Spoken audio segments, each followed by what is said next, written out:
Former President Donald Trump has been indicted for a second time. The first indictment was tied to a hush money payments case in New York. This time the charges stem from a federal case out of Florida. The former president is accused of keeping classified documents after leaving office and stashing them at Mar-a-Lago. He faces dozens of counts, including illegal retention of government documents and obstruction. Trump says the whole thing is a hoax and he is innocent. He's been ordered to appear at a federal courthouse in Miami on Tuesday. The new indictment comes as Trump is running for president in 2024. The field of Republican candidates got bigger this past week as Trump's former running mate, Mike Pence, officially launched his bid for the White House. Former New Jersey Governor Chris Christie and North Dakota Governor Doug Burgum also entered their names in the ring. Now, joining us here this week is Representative Bryan Steil. Thanks so much for the time here today, Congressman. Thanks for having me on. So first off, wanted to get your opinion on the debt limit deal that was reached recently. You voted in favor. Can you explain why you did that? This is a step in the right direction. It cuts spending by $2 billion. It saves taxpayers money by clawing back unspent COVID funds. And it grows our economy by making substantive reforms to permitting and also has work requirements for able-bodied, childless adults. It's a step in the right direction. Doesn't solve all of our fiscal problems, but unquestionably moves this country forward. Along those lines, some of your Republican colleagues say the bill didn't cut enough spending. Do you agree with where they're coming from on that? I subscribe to the Reagan adage of you can take half the loaf, take half the loaf. This instance, we might have taken a few slices. It's not a perfect bill. It doesn't solve all of our fiscal challenges. I accept that. But it's also a good bill because it cuts spending, grows the economy, and saves taxpayer money. When I analyze it, I think you got to vote in favor of this bill, which is why I did. Appropriation is the next step in the process. What are your goals for that whole process? This is our opportunity to truly prioritize federal spending here in Washington. For far too long, we've been spending on everything under the sun. Now that we've limited the growth of our federal government, bringing our fiscal spending to less than it was the year before, we have an opportunity to really highlight programs that are working, but also cut out some of the wasteful spending. That's the real critical priority here. Well, Speaker McCarthy received some criticism from fellow Republicans about that debt limit deal. Some even sank a procedural rules vote this week in retaliation. What was your response to that move? This is a long family car trip. There's going to be people who are going to be frustrated sometimes along the way. But what we've proven time and again is that we're able to come together when it matters. The House Republicans passed the Limit, Save, Grow Act, forced President Biden to come to the table. And then over 2/3 of our conference voted in favor of the biggest spending cuts our country has ever seen. And so we're going to have a lot of these disputes, these discussions over the course of the next 2 years. People are frustrated in many ways with the runaway inflation that this country has been suffering under. But at the end of the day, we've been able to get the job done. I think we will be able to continue to do that for the American people.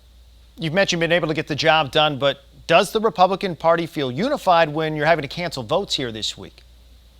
I think on the big picture, big ticket items, we are unified, and we've proven that. I think time and again, we've been underestimated and overperforming. There's going to be kerfluffles along the way, not lost on me. There's a lot of big attitudes and a lot of struggles sometimes when you're debating some of the biggest issues of the day. But when we come back for appropriations, NDAA, which just sets our defense policy, when we dig into the Farm Bill, I think what you're going to see is at the end of the day, we'll be unified and able to get the bills across the line and ultimately signed into law. How do you feel about Speaker McCarthy's leadership? I think we've proven that we can get bills across the floor. This deal on the debt ceiling is a big win for conservatives. Every single item in that bill is a conservative win. You got to be proud about that as a conservative in the House of Representatives. I think at the end of the day, we're going to continue to get wins on behalf of the American people. You've voiced some concern about inflation throughout the last several months. How do you fix this problem? Inflation has reared its ugly head in large part because of the reckless spending in Washington and bad policies. The way you get this under control long term is you change the policies in Washington. We continue to see far too many people finding themselves on the sidelines. We need to get people back to work. That's why the work requirements that were in the most recent bill are such an important piece of the puzzle. We got to get our spending under control again, which is why it was so important to get spending caps on non-defense, non-veteran discretionary spending. We can do that while protecting Social Security and Medicare and protecting our veterans.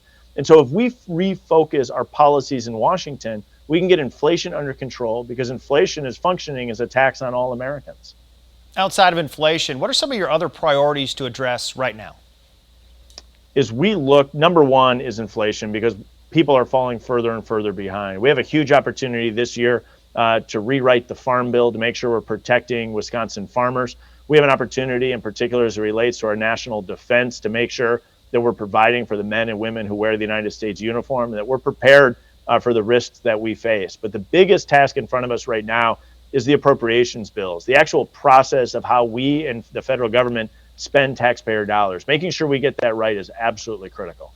How contentious do you think that process is going to be, the appropriations process? It'll be plenty contentious, but at the end of the day, that debate, if we're focused in on making sure that we're thoughtfully spending taxpayer dollars, that's the right debate to have. And so there's going to be a lot of heated conversations because there's a lot of opinions and strong opinions about how our federal government spends taxpayer dollars. But at the end of the day, I feel reasonably confident that we're going to be able to get a good appropriations bill done that's actually prioritizing in the interest of the American people. I know this week you were doing some work on voter ID. It seems to be an issue that is close to your heart. Can you explain what you see as a potential problem in places around the country? So as chairman of the Committee on House Administration, I have an opportunity to move forward the most substantive voter integrity bill that we've seen in the House of Representatives in over 20 years. We've identified a lot of problems in particular states that have gutted or don't even have voter ID provisions. We've also seen the fact that many municipalities or the United States, Washington, D.C., allows non-citizens to vote. I think there's opportunities to make sure that that's not occurring in the United States of America. So there's some core voter integrity provisions that we could move forward. If we're successful in doing that, what we'll do is enhance Americans' confidence in their elections. And when confidence improves, voter participation improves. And at the end of the day, the more people that are voting, legally casting their vote, the stronger our democracy is. The Republican candidate pool for presidency is growing. First off, do you have any concerns about it becoming too large to where maybe it gets a little bit confusing for voters? I think having lots of conversations early on about the direction that we need to take our country, about talking about growing our economy, talking about making sure that we're protecting and standing with the men and women who are serving our country in uniform, those conversations are really productive. And so having a large group early on, I don't think is a risk at all for our ability to make sure that we don't allow President Biden to have another 4 years. Do you plan to endorse anyone before the primary? Right now, I think it's a conversation for the American people to have. I think we have a lot of strong voices as to how we move our country forward. And I look forward to standing with the winner that'll come out of Milwaukee next summer. All right, Congressman Bryan Steil, I want to thank you so much for the time here again this week. Thank you.